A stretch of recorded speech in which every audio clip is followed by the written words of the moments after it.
Maayong adlaw kaninyong tanan. Ako si Monsignor Godofredo Reyes, obispo sa Iglesia ang Lawas ni Cristo or Church the Body of Christ.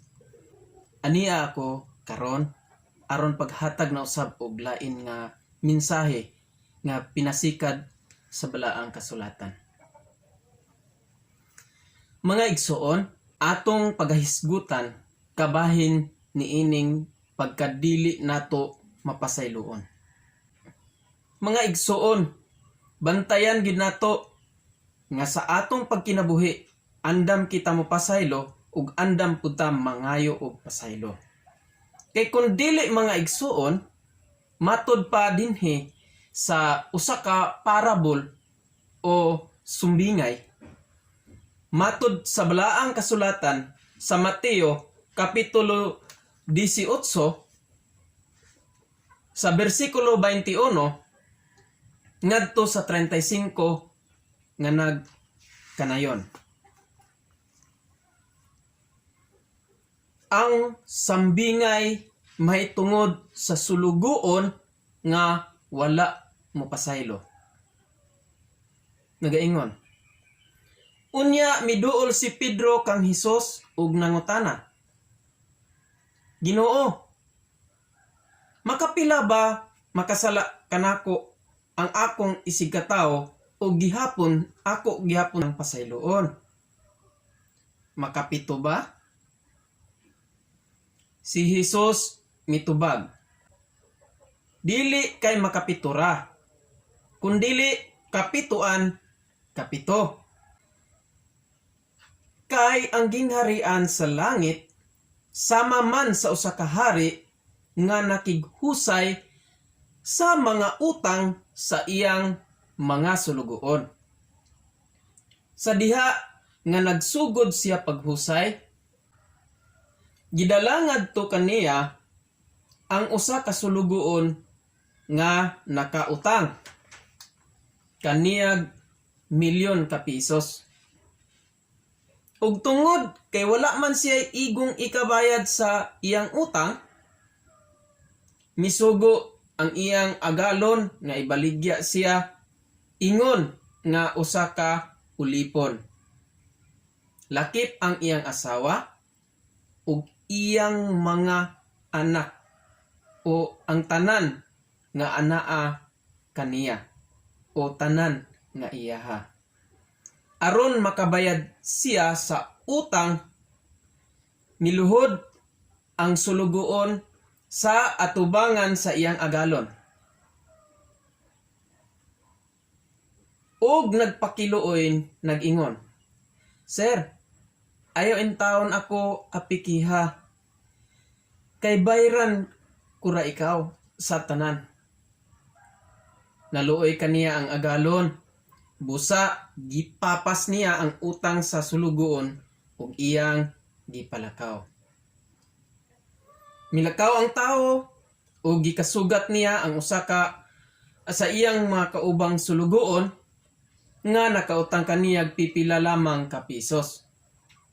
Gilabni dayon niya ug gituok ug giingnan, bayri na ako sa imong utang.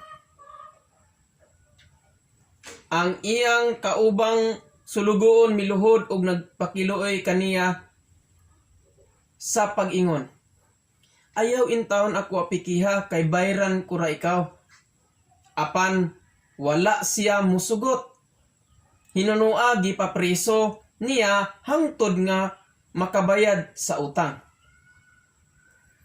Sa pagkakita sa ubang sulugoon sa nahitabo, nasubo sila pag-ayo ug nangadto sila sa ilang agalon ug siya gisuginlan nila sa tanan.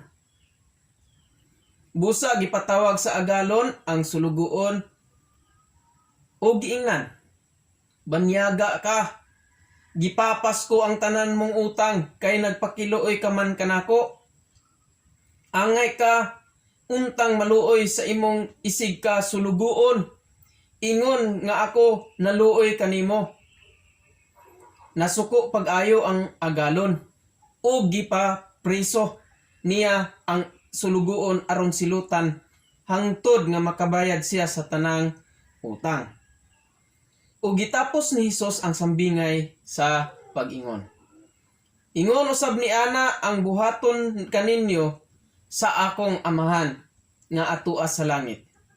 Kun dili kamo mopasaylo sa inyong isig katao sa kinasing-kasing gayod. Sa ato pa maigsuon, diha sa pagpangutana ni Pedro, ngayon siya, Ginoo, kapila man ko magpasaylo, kung pananglit na nga ipasaylo ang akong isig katao, kapituan ra ba? Pero ang iyang tubag, kinahanglan nga kapituan o pito kapilo. Mao kana mga igsoon. Busa si Hesus naghatag og pahayag kanato nga kinahanglan kita mo pasaylo. Okay. Because Jesus explains the context of our forgiveness, that is forgiving others, and the dangers of not forgiving others. Dunay dawaton nga bugti sa atong gibuhat sa atong isig katao kung dili ta makapasaylo.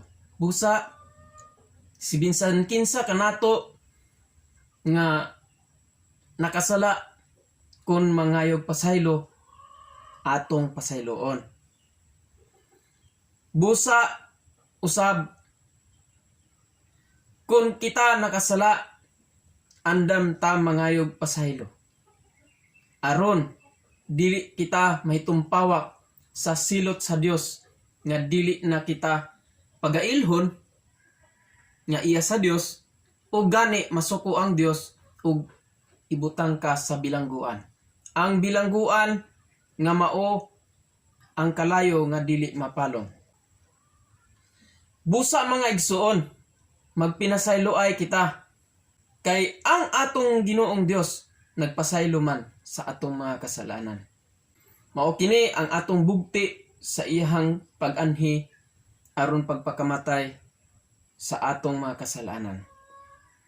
Hinaot-unta nga inyong mapasaylo, atong mapasaylo, akong mapasaylo ang tanan nga mga nakahimo og dili maayo o nakalapas diha sa kabubuton sa tao og sa bisan unsa nga paagi. Daghang salamat mga igsuon og salamat kaayo sa among Supremo Apostol Bonifacio Limosnero Ocol, sa Supreme Executive Council, sa tanan nga ministro, sa tanan mga pare, pastor ug mga membro sa Iglesia ang Lawas ni Kristo. Mayong adlaw kaninyong tanan.